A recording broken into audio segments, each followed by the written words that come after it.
Logi, þetta, já, það sárt að tapa svona. Já, það hefði verið gaman að komast í framlengingu. Mér fannst við svona vinna svolítið fyrir því allavega í síðasta leiklutanum. Þó að hinir leiklutarnir hafa verið slæmir þá hefði verið gaman að ná einni góðu framlengingu. En eins og segir, hinn leiklutarnir voru slæmir. Þetta var,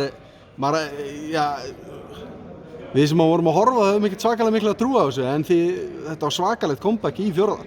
Já, við lítum illa út í 3 leikluta og auðvitað, þú veist, erum við pössum okkur því að gefast aldrei upp og auðvitað reynir maður að horfa eitthvað jákvætt út úr þessu þó að sé ákveðin lagið í gangi núna þá sé ég eitthvað gott í 4 leikluta og við ætlum að nýta það. Ég veit að þetta erfitt og menn ekkert allir vanir að tapa, þú veist, við erum búin að tapa nokkrum í röð en þetta ekkert í fyrsta skipti sem ég tapa nokkrum í röð og ætla nú ekki að vera að velta mig lengi upp úr því. Það bara leikur núna, bikarleikur á sunnudaginn en það eitthvað sem við getum tekið gott úr þessu en yfir heildina þá var þetta náttúrulega lélegur leikur hjá okkur, sko.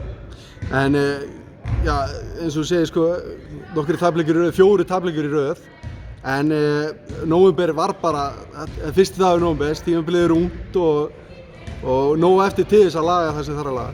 Já, auðvitað, en það náttúrulega ekki hægt að segja þetta aftur og aftur alltaf og maður búinn að heyra þetta nokkuð skipti.